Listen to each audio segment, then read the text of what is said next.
सभी शिष्य आश्चर्य में पड़ जाते हैं और ऋषि की तरफ देखने लगते हैं। ऋषि ने कहा, मैं पहले से ही जानता था कि आप सब इस कीमती हीरे को देखकर आश्चर्यचकित हो जाएंगे। जीवन की व्यस्तता दर्शाती है जहाँ पर सभी कुछ न कुछ पाने के लिए भाग रहे हैं, लेकिन अंत में वही सबसे सौभाग्यशाली होता है जो परोपकार की भावना रखकर दूसरों के बारे में सोचता है। परोपकार की भावना। बहुत समय पहले की ये बात है। एक प्रसिद्ध ऋषि अपने गुरुकुल में शिष्यों को शिक्षा देते थे। उस ऋषि के गुरुकुल में बड़े बड़े राजा महाराजाओं के पुत्रों से लेकर साधारण परिवार के बच्चे भी शिक्षा लेने के लिए आते थे। कई सारे वर्षों से शिक्षा प्राप्त कर रहे शिष्यों की शिक्षा आज पूर्ण हो रही थी, इसलिए सभी उत्साह के साथ अपने अपने घर लौटने की तैयारी कर रहे थे।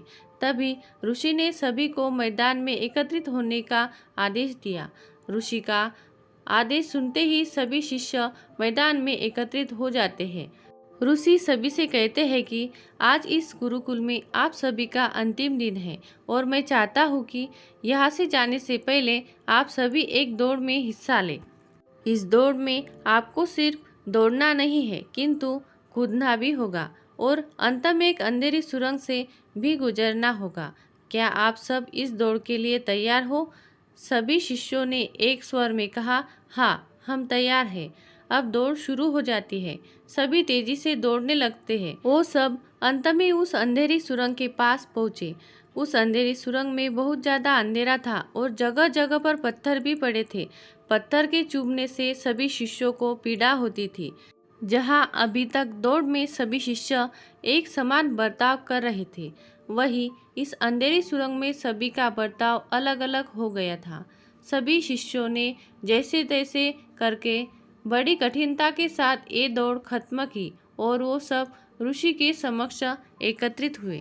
ऋषि ने सभी से कहा कि मैं देख रहा था कि कुछ शिष्यों ने ये दौड़ बहुत ही कम समय में खत्म कर ली, तो कुछ शिष्यों ने ज़्यादा समय लिया। ऐसा क्यों हुआ? ऋषि की ये बात सुनकर एक शिष्य ने कहा, गुरुजी, हम सभी लगभग साथ में ही दौड़ रहे थे, पर उस अंधेरी सुरंग में पहुंचते ही स्थिति बदल गई। कोई खुद को संभल कर आगे बढ़ रहा था तो कोई दूसरे को धक्का देकर आगे बढ़ रहा था और कुछ लोग तो पैरों में चुभ रहे पत्थरों को उठाकर अपनी जेब में रख रहे थे ताकि दूसरे लोगों को बाद में आगे बढ़ने में पीड़ा ना सहनी पड़े। इसलिए सबका दौड़ पूरी करने का समय अलग अलग था। ऋषि ने कहा, अच्छा ठीक है, अब मुझे ये बताओ कि आप लोगों में से किस किस ने पत्थर उठाकर अपनी जेब में रखे। वो लोग आगे आओ। ऋषि का आदेश सुनते ही कुछ शिष्य जिसने पत्थर उठाकर अपनी जेब में रखे थे वो आगे आए। अब ऋषि ने उन सभी से कहा कि आप सभी अपनी अपनी जेब में से पत्थर निकाल कर देखो। वो सभी अब पत्थर निकालकर देखने लगे, पर ये क्या? जिन्हें वो सब पत्थर समझ रहे थे वो तो कीमती हीरे थे। सभी शिष्य आश्चर्य में पड़ जाते हैं और ऋषि की तरफ देखने लगते हैं। ऋषि ने कहा, मैं पहले से ही जानता था कि आप सब इस कीमती हीरे को देखकर आश्चर्यचकित हो जाएंगे। बात यह है कि मैंने ही ये कीमती हीरे वो अंधेरी सुरंग में डाले थे। ये मेरी तरफ से दूसरों के बारे में सोचने वाले और परोपकार की भावना रखने वाले शिष्यों को इनाम है।